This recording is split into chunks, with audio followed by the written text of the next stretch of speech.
आज Doubtnut app download करें। Doubtnut पर अपने सभी गणित, रसायन विज्ञान, भौतिक विज्ञान और जीव विज्ञान के डाउट्स का करो सफाया। बस प्रश्न की फोटो खींचो, एक ही प्रश्न को क्रॉप करो और तुरंत वीडियो सोल्यूशन पाओ। अभी डाउनलोड करें।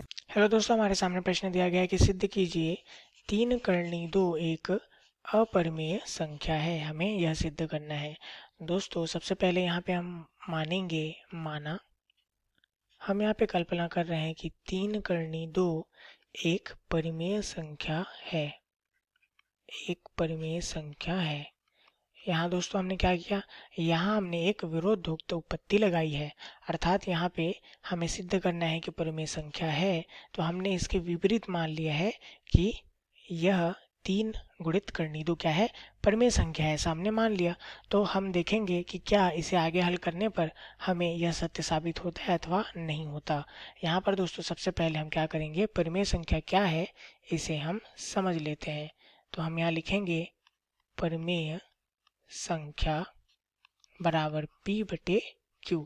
यहाँ पे दोस्तों P और Q क्या है, P और Q दोनों ही पूर्णांक संख्या है तथा Q बराबर नहीं है शून्य के, तब यह परिमेय संख्या कहलाएगी।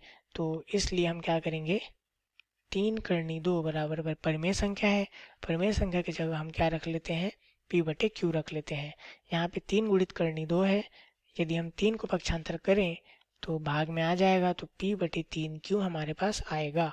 तो दोस्तों जैसा कि हम जानते हैं P एक पूर्णांक संख्या है, Q एक पूर्णांक संख्या है, तथा 3 को देखें तो 3 भी एक पूर्णांक संख्या है। पूर्णांक संख्या गुणित पूर्णांक संख्या करेंगे तो यहाँ से 3Q पूरा एक पूर्णांक संख्या हो गया। तो चूंकि दोनों क्या है, पूर्णांक संख्या हो गए, ऊपर और नीचे दोनों ही पद क्या हो गए, पूर्णांक हो गए। तथा दोस्तों चूंकि Q शून्य के बराबर नहीं है, इसलिए 3Q भी शून्य के बराबर नहीं होगा। तब यहाँ से हम क्या कह सकते हैं, यह जो पक्ष है यह हमारा क्या है, परिमेय संख्या होगा। यह जो पक्ष है परिमेय संख्या की शर्तों को पूरा कर रहा है, यह परिमेय संख्या हो गया। अब दोस्तों हम दूसरा पक्ष देखें तो हमारे पास क्या है, 2 है, जो कि एक अभाज्य संख्या है तथा जो कि वर्गमूल में है। तो अभाज्य संख्या यदि वर्गमूल में है तो क्या यह पूर्णांक होगा, यह पूर्णांक नहीं होगा।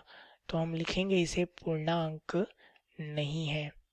चूंकि दोस्तों यह पूर्णांक नहीं है, अतः यह पक्ष पूरा क्या हो जाएगा, यह पक्ष अपरिमेय हो जाएगा। तो यह करनी 2 जो है यह क्या हो गया, अपरिमेय संख्या हो गया।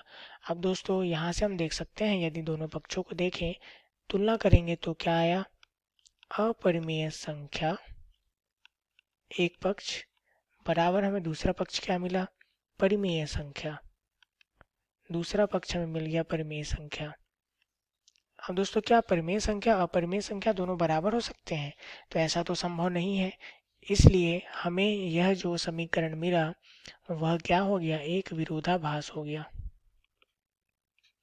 यह क्या हो गया, एक विरोधाभास हो गया।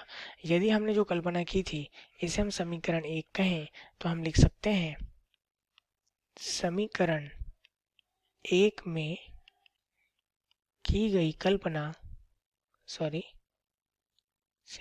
की गई कल्पना सत्य नहीं है,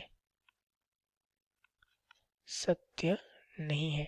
क्योंकि उसे हल करने पर हमें विरोधाभास मिला है, इसलिए हमने जो कल्पना की थी वह क्या है, सत्य नहीं है।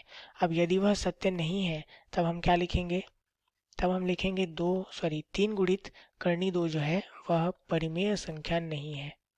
हमने माना था परिमेय संख्या है, तब हम लिख देंगे इसे परिमेय संख्या नहीं है।